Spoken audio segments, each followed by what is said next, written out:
Bonsoir à tous, bienvenue dans notre émission La Réunion Léla. La Réunion, comme tous les territoires de France, se prépare aux élections départementales et régionales. Derrière le rideau, les choses se préparent. Les personnes qui veulent participer à ça, au moins au débat, commencent à poser les jalons. On va en parler avec une personne qui prépare elle aussi son équipe, c'est dans Causement Réunionnais.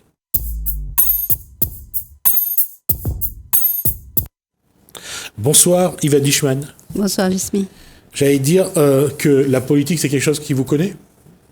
Oui, je crois que j'étais plus ou moins faite pour ça depuis mon engagement, depuis très longtemps, engagement associatif, engagement aussi parce que je suis chef de famille et que je pense notamment, je tenais à le dire, à tous les gens qui sont malades, aux enfants et qui souffrent de cette maladie ou d'autres choses.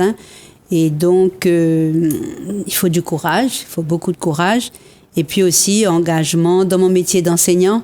J'ai toujours milité pour que notre culture, notre identité soit reconnue, puisque il y a encore une décennie, c'était pas trop bien vu de parler créole ou de montrer sa fierté à être créole ou sa culture. Et donc, j'ai énormément travaillé là-dessus, notamment avec mes élèves que je rencontre encore aujourd'hui et qui sont tellement heureux et à qui j'ai pu repasser cette estime de soi qu'ils n'avaient plus. Ils n'avaient tellement plus qu'ils ne parlaient même plus en classe. Et donc, ça a été l'occasion aussi pour moi de suivre un Master 2 en sociolinguistique. Et donc, ça a été l'occasion de 5 très belles années d'études où mon cerveau, parfois, il explosait, mais il était tellement heureux de découvrir, d'apprendre et surtout, je pouvais enfin, moi aussi, comme mes élèves, enseigner dans la sérénité totale. Et surtout, découvrir, parce qu'il y a une chose qui nous manque, c'est notre histoire. C'est ça. On ne nous l'a pas transmise. Et ça, c'est grave. Et ça, c'est ça qu'aujourd'hui, qu'on doit, nous, d'abord découvrir et aussi transmettre. Eh bien, pour l'anecdote, je viens là d'une visite à côté de chez toi, chez M. Florent Nicolas qui fait du riz.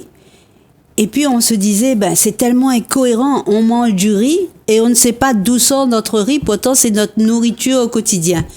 Et donc, cette incohérence dans laquelle on a vécu a fait de nous des cerveaux ravagés. Oui. Et donc, aujourd'hui, il faut qu'on guérisse de tout cela.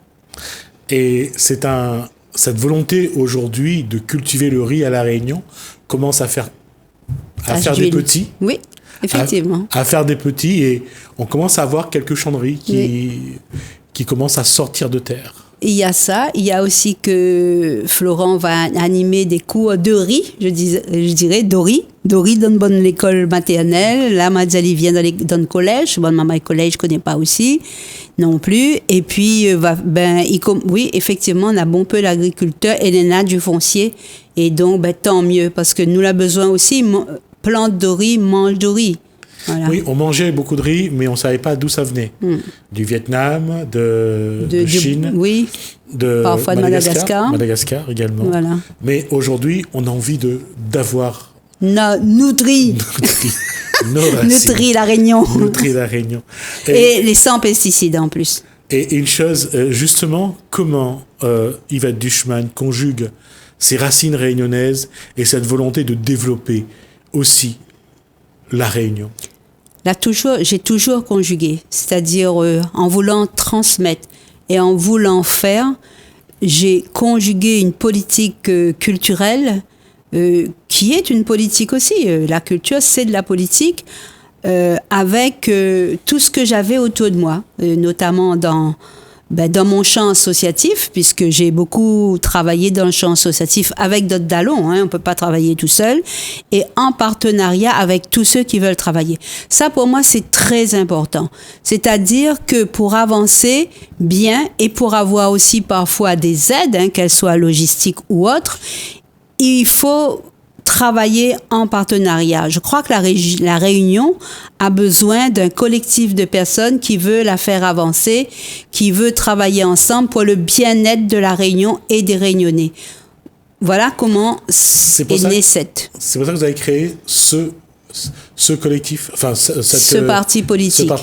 Ce parti politique Solidarité écologiste populaire pour notre terre, il y a dedans 2-3 concepts importants, hein, solidarité, écologiste bien entendu, populaire et pour notre terre, parce que nous n'avons rien qu'un seul terre. Si nous perdons planète là, ben, même si en ce moment, on est en train de faire des essais sur Mars, sur toute qualité des affaires, mais je crois que la Terre, il n'y a qu'à la regarder, hein, elle est tellement belle que nous trouverons pas, je crois pas nous trouverons une deuxième planète, hein. Et moi, m'allais aussi, toute la politique que m'y fait, il y a aussi un seul objectif, c'est celui, ben, moi, j'ai été enseignant, hein, mais il peut pas rogner mon passé, hein. Et quand on m'a regarde à où, ben, c'est comme si, c'est la beauté du monde, quoi, les yeux d'un enfant. Et où n'a pas envie de déplaire à lui, et où n'a pas envie de faire à lui du mal.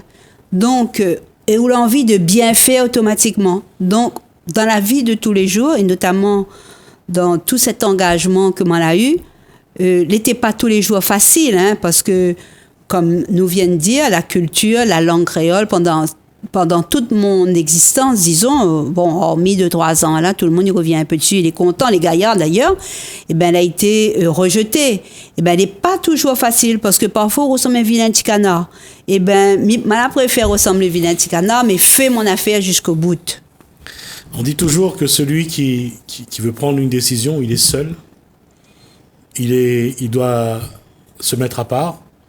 Et aujourd'hui, l'écologie c'est un peu ça aussi, quelque part. C'est regarder l'avenir aujourd'hui et demain d'un œil différent Effectivement. de la majorité. De ce qui a été fait. Ben, comme je l'ai dit, les partis traditionnels sont restés dans une économie croissante, du social, mais sans mettre le social dans sa biodiversité naturelle d'ailleurs, hein. Donc, je l'ai dit, je pense que les partis traditionnels sont des logiciels qui sont rouillés et sont restés identiques. Le seul truc, c'est qu'aujourd'hui, tout le monde s'accroche à la bouée après avoir ri de nous, parce qu'on a beaucoup ri de nous. On a dit que nous étions des rêveurs. Oui, ouais, effectivement, je suis une rêveuse, moi. Hein. Moi, je crois vraiment en l'utopie et je rêve beaucoup. Il y a qu'à me mettre devant un pied de bois, j'imagine un tas de choses. Hein, bon.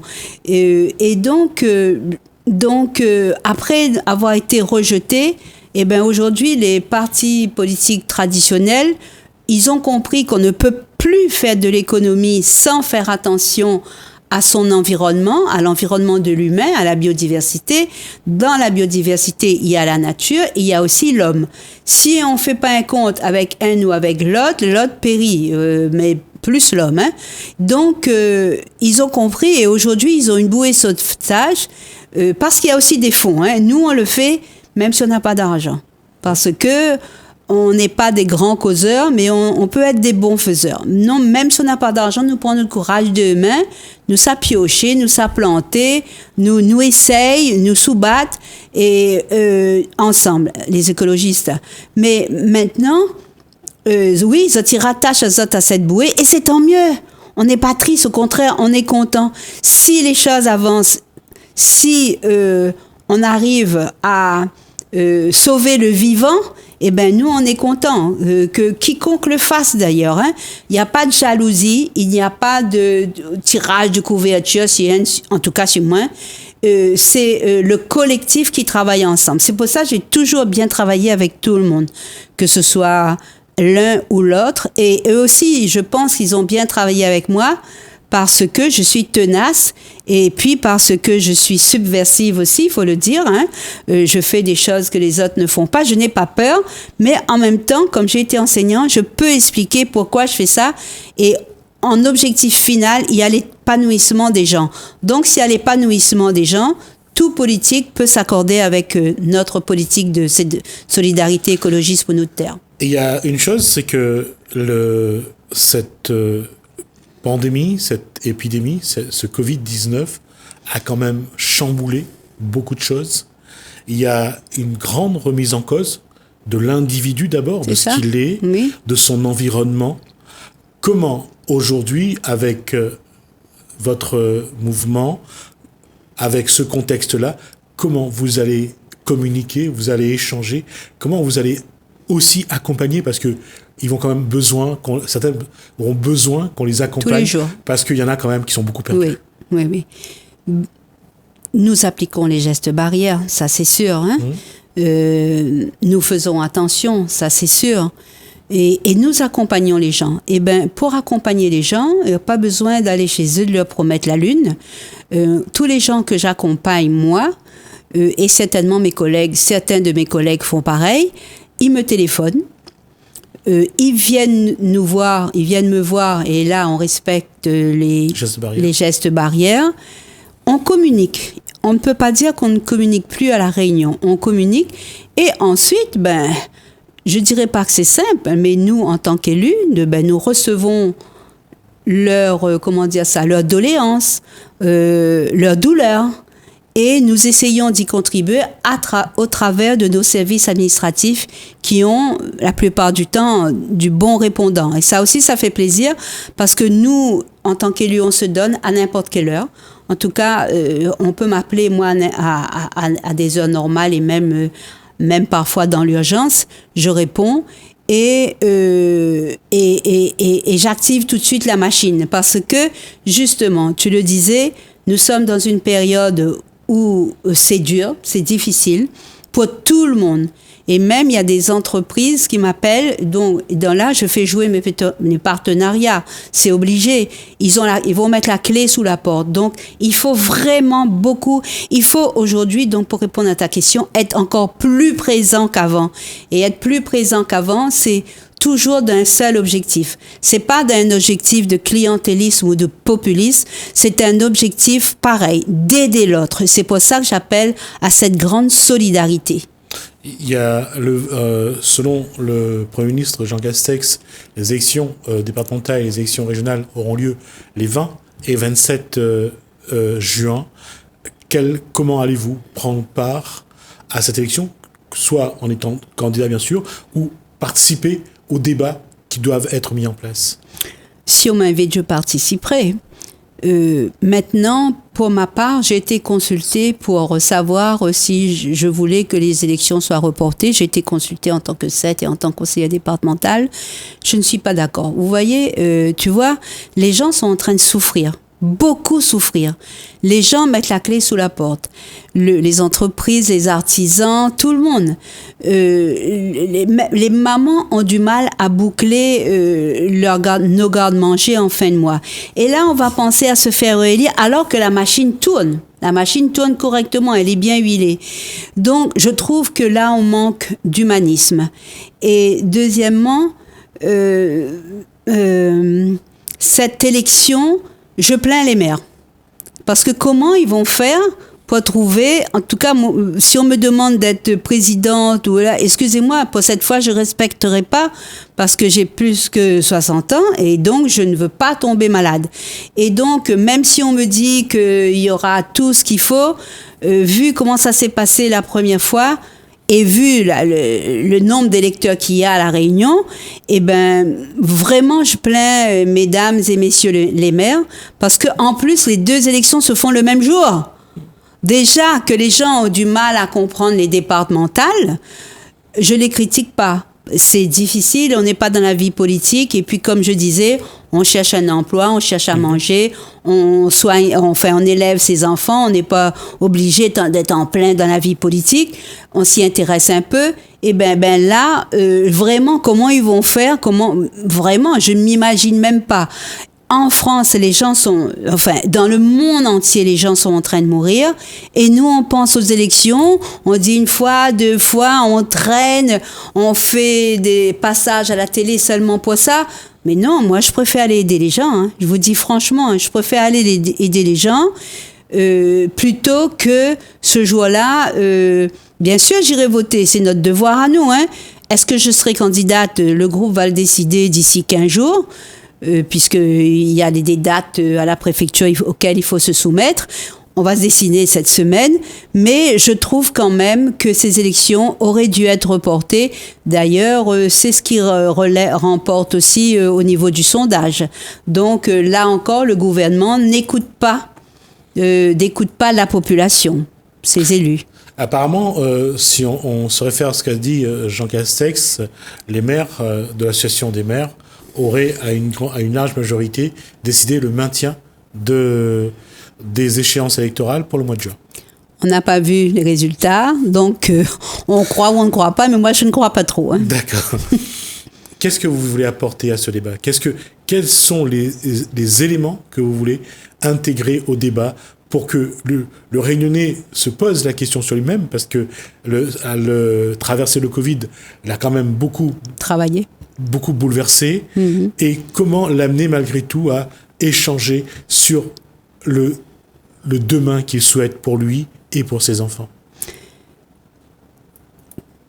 Il y a un demain, il y a des solutions. Elles sont multiples à Réunion. Nous avons des atouts. Il faut arrêter de dire que, à Réunion, ce territoire ultramarin, nous avons des atouts. Nos atouts, nous les connaissons. Nous avons une terre qui peut être encore très riche, sur lesquelles on peut encore planter. Nous avons des entreprises qui ne demandent qu'une seule chose, à être vertueuses, tout en étant accompagnées. Il faut absolument qu'on les accompagne. Nous avons notre jeunesse, mais qui est diplômée, qui parfois ne l'est pas aussi, mais hautement diplômée. Nous avons vu là l'association des étudiants réunionnais qui est revenue, qui a formé une association et qui a du mal à trouver du travail, alors que on embauche tous les jours.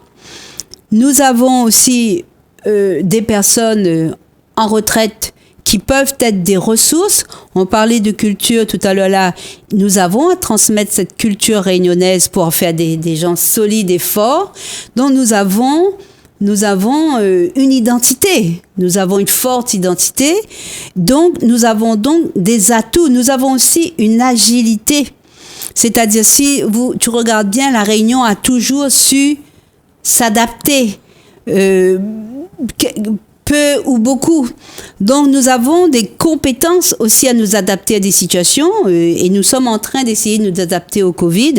Moi, je le mets au masculin, hein, vous m'excuserez, mais je trouve que le féminin, c'est vilain, une maladie comme ça.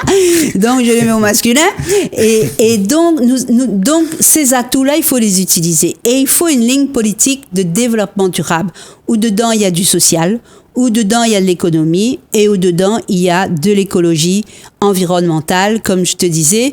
Là, nous avons par exemple en matière, on parle beaucoup d'autosuffisance alimentaire. Ne soyons pas trop utopiques, même si je le suis. C'est ma matrice de pensée, l'utopie. Cependant, nous n'y arriverons pas comme ça avec 1 million d'habitants. Il faut étudier, il faut voir, il faut voir quel foncier il reste. Il faut pas faire de mal à personne, parce qu'on n'est pas là pour faire du mal. Mais par contre, il faut penser à une méthode agricole qui consomme moins de foncier et qui peut produire sans pesticides toujours, hein, parce que nous avons besoin aussi d'une santé, d'une bonne santé. Donc je disais, il y a l'agriculture et je travaille beaucoup sur l'agroécologie parce que je pense qu'on peut produire tout en protégeant le biotope qui est autour. Aussi bien dans le biotope, il y a les arbres, il y a la forêt, mais il y a aussi les insectes. Et je travaille beaucoup autour de l'abeille parce que l'abeille est essentielle pour les cultures. Tout à fait. Et la mouche charbon qui est aussi essentielle et qu'on ne trouve plus dans nos villes. Donc, j'ai essayé tu vois, il y a beaucoup de pistes. Après, bien entendu, il faut que les gouvernants se développent ce qu'ils sont obligés de faire. Je parle de l'économie circulaire parce que moi, j'ai toujours été un gonifiole. J'ai toujours ramassé un tas de choses avec lesquelles j'essayais de reconstruire, de recycler. Donc, je porte aussi cette économie circulaire en moi, comme je porte aussi cette écologie en moi, parce que je voyais la Réunion se dégrader et ça me faisait vraiment mal et ça me fait toujours mal. Dernière question, Yvette Duchman. L'écologie, pour vous, c'est l'avenir, c'est par ça que doit se construire la Réunion? L'écologie sont des valeurs. Des valeurs que nous avions mais que nous avons quelque peu perdu avec soi-disant la modernité. Voyez, comme je le disais, la solidarité, l'économie circulaire. Nous avons été les premiers porteurs de l'économie circulaire. Il ne faut pas croire, nous, dans les îles, pas que la Réunion, puisque nous étions pauvres et nous étions obligés de nous débrouiller. Ce sont des valeurs du vivant, de comment garder la Réunion vivante. Eh bien, ces valeurs-là, c'est ça l'écologie. C'est pas plus, c'est du bon sens. Quand nos parents ne jetaient pas les restes alimentaires, t'es fait une tirée chauffée le matin avec, nous étions trop contents, on a tiré chauffé dans la cuisine là, si possible, feu de bois. Mais maintenant, dans les immeubles, c'est dur, mais enfin, nous essayons de garder notre affaire, nous essayons de garder notre bonne tradition. C'est ça l'écologie, c'est-à-dire essayer de garder au mieux ce que la nature nous a offert pour nous-mêmes. Et ce sont des valeurs de bienveillance. Ce sont des valeurs, c'est dur aujourd'hui, parce qu'aujourd'hui, on n'a pas toujours l'esprit bienveillant. Il n'y a qu'à aller voir les gens dans les embouteillages où parfois ils se tapent dessus. Mais essayer comme tu l'as dit, de se recentrer, et cette maladie nous l'a permis, essayer de se recentrer sur l'essentiel, mais avec ça, produire. Il nous faut de l'économie. Attention, nous ne sommes pas contre l'économie, mais l'économie doit préserver nos richesses et cette belle terre. Merci Yvette Duchman pour cet échange. En tout cas, on aura l'occasion de vous revoir sur ce bateau pour préciser un petit peu, si vous êtes candidat, quelles vont être vos propositions pour les futures échéances électorales. On aura donc l'occasion de revoir. Merci pour cet échange. C'est moi qui te remercie. Nous, on marque une pause. On se retrouve juste après.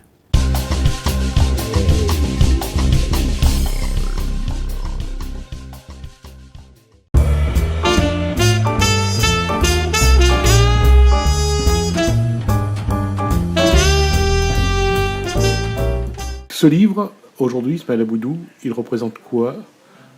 Qu'est-ce que vous avez mis comme message pour ceux qui vont le lire ? Ceci est un ouvrage sur mon parcours de danseur qui est né à l'île de la Réunion. L'histoire de ce bouquin débute dans les années 70, dans ce petit département dans l'océan Indien. Et j'ai eu l'opportunité de devenir chorégraphe et aussi réussi à bâtir un centre culturel pluridisciplinaire qui existe depuis plus de 35 ans. Dans cet ouvrage, il retrace aussi mon parcours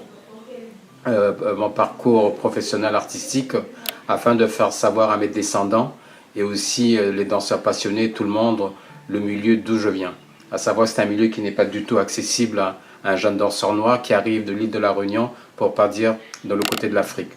Et je voulais à travers ce bouquin aussi parler aussi de mon parcours. Et dans les années 90, j'ai commencé à rédiger, à prendre note de mes impressions, justement pour dire aux gens, je voulais aussi dans cet écrit vouloir répondre à plusieurs personnes qui me questionnaient et qui me questionnent toujours sur mon parcours atypique et mon environnement modeste. On va faire un petit portrait d'Ismaël Aboudou. Vous êtes né en quelle année ? Je suis né en 1961. Vous êtes né où ? À Saint-Denis, l'île de la Réunion, rue des Limites. Quelles ont été vos études ? Les études, je suis arrivé jusqu'à Master 1. Vous destinez à quel métier au moment des études ? Au moment des études, mes parents voulaient que je devienne un électricien. Mais voilà, l'art m'a rattrapé. À quel moment la danse est rentrée dans votre vie ? Quand j'avais 15 ans, c'est là que ça a commencé. Ça a commencé par quelle danse ? À l'époque, disco, le funk, tout ce qui est danse, je dirais, populaire.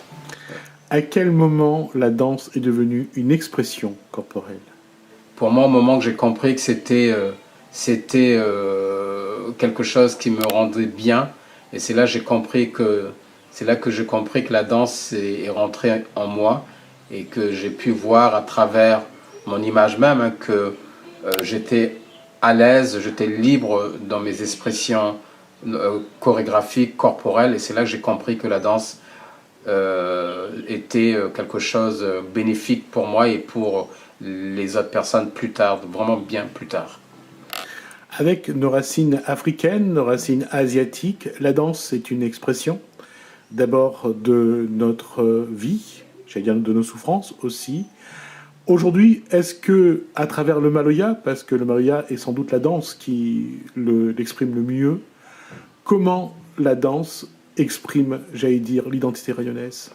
La danse, comme moi, j'arrête pas de le dire, c'est que quand on regarde euh, le Maloya, vous parlez de Maloya, le Maloya, on sait d'où ça vient, et c'est pour cela l'expression pour moi, partir de la terre, pour ramener au grand public, au grand jour, je me suis enraciné de cette danse qui vient de la terre.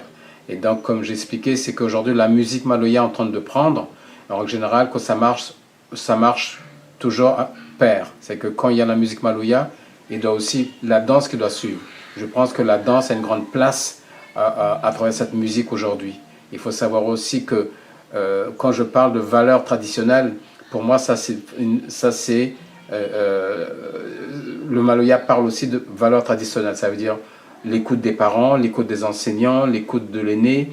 Et surtout, le valeur traditionnelle, c'est ça aussi qui rentre en jeu dans cette danse et dans cette musique qui demande justement à trouver un chemin pour qu'on puisse nous faire connaître dans l'international. C'est vrai que ça reste encore, pour moi, ça reste encore un petit peu très régional et national. Ça peut encore aller plus loin, mais il faut que la danse à côté prenne possession de cette musique Maloya.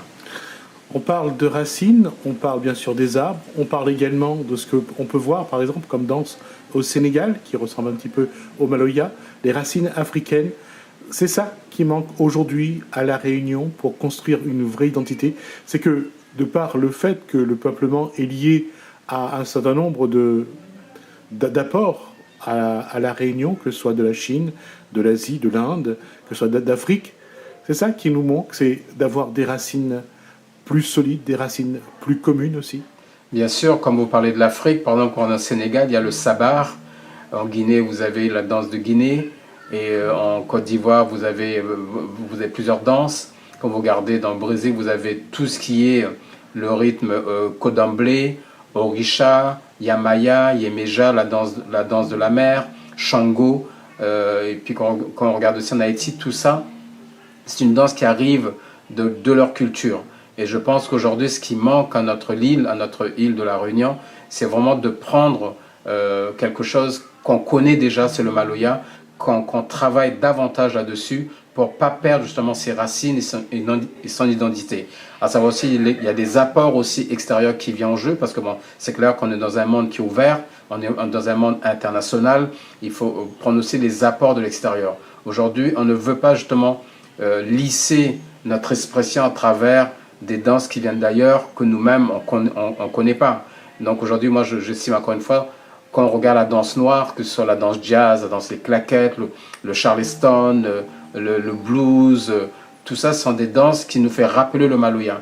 Donc on a quelque chose de très très fort ici. Il faut juste utiliser aujourd'hui, mon expression, c'est l'expression de la danse de la terre, la danse qui arrive de l'esclavage, de la colonisation, de la départementalisation, tout ça, pour moi, ça me parle, la danse noire. Donc aujourd'hui, j'exerce mon expression, c'est le jazz, les claquettes, le charleston, tout ce qui a un rapport avec notre racine.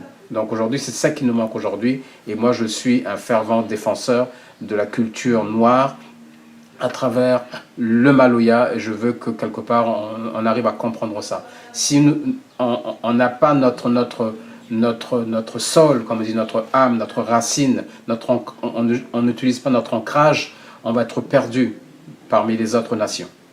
Et c'est la question qui va sans doute faire un petit peu la transition. Connaître la danse venue des pays d'Afrique, c'est aussi un petit peu se révéler à son identité réunionnaise. Of course, bien sûr que comme je parle très souvent, c'est que la Réunion, on est vraiment vers le bas, on est vers l'Afrique. Je pense qu'il y a quelque chose de quelque chose de fort, parce qu'on a ces racines africaines sous nos pieds. On a aussi ces racines indiennes, chinoises, Europe, tout ça. Donc il faut quelque part l'utiliser. Mais voilà, pour répondre à votre question. Et c'est évident qu'on doit nous accaparer de notre identité à travers cette danse, pour la danse Maloya, la musique Maloya, pensée Maloya. Et c'est ça qui fera qu'on grandira. Aujourd'hui, le Maloya est rentré dans l'UNESCO. Mais vous voyez que c'est que la musique, en général, ça suit aussi avec la danse, comme toute la musique jazz de Parker ou de Louis Armstrong ou je dirais, de Miles Davis, c'est toujours accompagné d'une danse qui s'appelle la danse jazz. Quand on regardait la musique tendance européenne, ils sont accompagnés de la danse contemporaine. Aujourd'hui, je ne vois pas pourquoi notre musique ne peut pas se marier avec la danse Maloya. À travers cette danse Maloya, c'est que c'est une danse qui peut émerger et qui peut sortir des mouvements, je dirais, inédits, innovants. Ce livre retrace un petit peu tout ce que vous venez de dire. Ce livre, justement, retrace, tout ce que je veux dire, c'est que retrace ma vie, mon parcours de danseur, retrace aussi mon parcours artistique, retrace aussi toutes mes déboires, se battre contre les obstacles administratifs, les obstacles financiers, les obstacles ignorants des gens qui prennent encore des propos racistes, se battre aussi contre tout la négligence, les mauvaises habitudes, se battre aussi contre la peur, l'angoisse. Ce livre parle de ça. Mon traversée depuis 1970, voilà, cette histoire démarre, comme je vous ai dit au départ, dans les années 70 jusqu'à dans les années 90 pour expliquer ce parcours qui n'était pas quelque chose de simple. Ce n'est pas une conte de fées, c'est une réalité. Et dans ce livre, vous allez retrouver tout ce moment passé à l'étranger, voilà, des heures de travail, comme dit l'autre, le génie, il a 10% pour lui et 90% sur le travail. Repeat, répéter. C'est ça qu'on fait dans la danse et c'est ça aussi qui forge aussi un homme à travers cette expression danser.